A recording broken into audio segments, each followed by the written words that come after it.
Exercice 15. Vous donnez ici une application définie de M de R dans M de R, c'est l'ensemble des matrices de taille 2 à coefficient réel, définie par F de M égale A fois M. Alors on va voir que cette application est linéaire, elle va déterminer la matrice de F dans la base canonique de l'ensemble des matrices de taille 2, base canonique composée de M1, G1, 0, 0, 0, M2, le 1 est placé à cet endroit-là, M3, le 1 à cet endroit-là, et M4, le 1 à cet endroit-là. Donc à chaque fois, c'est le 1 qui bouge de place, et on a des zéros partout ailleurs.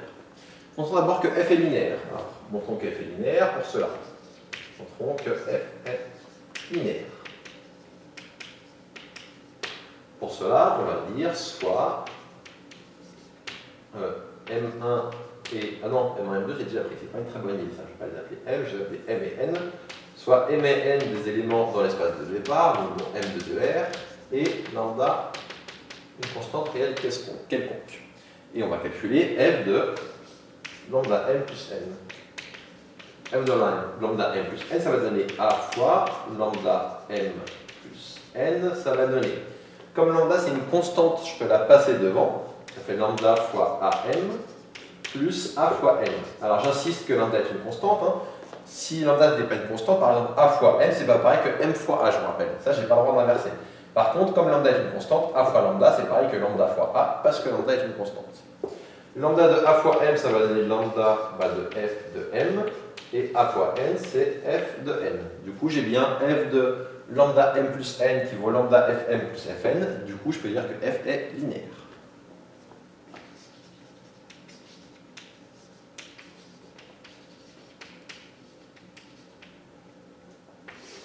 Maintenant que j'ai montré que f était linéaire, je vais calculer la matrice de f dans la base canonique M1, M2, M3, M4. La méthode c'est toujours la même, je vais calculer f de M1. F de M1 ça vaut quoi? Enfin je peux faire f de M1, M2, M3, M4, commençons par f de M1. F de M1 c'est a fois M1, c'est la définition. A fois M1 c'est donc a, c'est-à-dire moins 1, 2, 1, 0. La matrice A elle est dans l'énoncé hein, dès le début. Fois M1, c'est-à-dire 1, 0, 0, 0. Ça va donner, faisant le produit, première ligne fois première colonne, on va avoir ici du moins 1. Puis on va faire première ligne fois deuxième colonne, on va trouver 0. Deuxième ligne première colonne, on va avoir du 1. Et deuxième ligne deuxième colonne, on va avoir du 0. Autrement dit, ça peut se réécrire sous la forme j'ai moins 1 fois M1. Je vais avoir du 0 fois M2 plus 1 fois M3. Et plus 0 fois M4. Je fais pareil maintenant pour f de M2.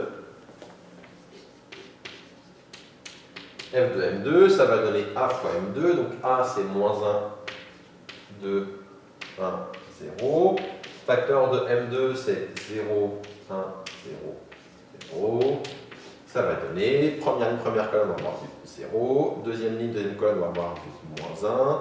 Deuxième ligne ici, première colonne 0. Et deuxième ligne, deuxième colonne 1. Et ça fait, on a du 0 fois M1, on a du moins 1 fois M2, 0 fois M3 et 1 fois M4. On poursuit maintenant f de M3.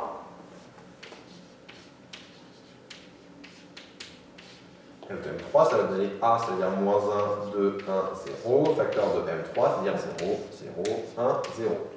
On fait le produit de matrice, ça va donner première ligne fois première colonne, on va avoir du 2 fois 1, ça va donner 2. Première ligne fois deuxième colonne, ça va faire 0. Première ligne, première colonne, on va avoir du 0. Et première ligne, dernière colonne, on va avoir ici du 0 aussi.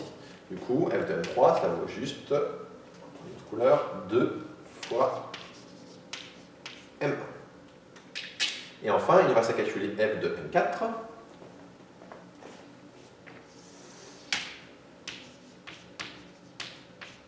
F de M4, ça va donner A, donc moins 1, 2, 1, 0, fois M4, ça veut dire 0, 0, 0, 1. On va avoir première ligne fois première colonne, 0. Première ligne fois deuxième colonne, on va avoir du 2. Première ligne, première colonne, 0. Et deuxième ligne, dernière colonne, 1 fois 0, 0 fois 1, 0. Et donc ça vaut juste 2 fois M2. Et au final, donc la matrice de F dans la base canonique, je vais m'écrire ici, donc la matrice de F dans, je note la base canonique C comme d'habitude, ça va donner, on va avoir d'abord du Première ligne, c'est f de n1, ça va donner moins 1 fois m1, 0 fois m2, 1 fois m3, 0 fois m4. Donc moins 1, 0, 1, 0. Moins 1, 0, 1, 0. Moins 1, 0, 1, 0. Ensuite, f de m2, ça va donner 0 fois m1, moins 1 fois m2, 0 fois m3, 1 fois m4. Donc 0, moins 1, 0, 1. 0, moins 1, 0, 1. 0, moins 1, 0, 1. Ensuite, f de m3, ça va donner juste 2 fois m1, donc plus 0 m2, 0 m3 et 0 m4, donc ça va faire 2 que des 0. Et enfin, f de m4, ça va donner 2 fois m2, donc 0 fois m1, 2 fois m2, 0 fois m3, 0 fois m4. Et ça termine cet exercice où on a vu une première fois comment faire pour trouver la matrice d'une application linéaire dans une base autrement que dans Rn. Donc c'est le même principe, hein.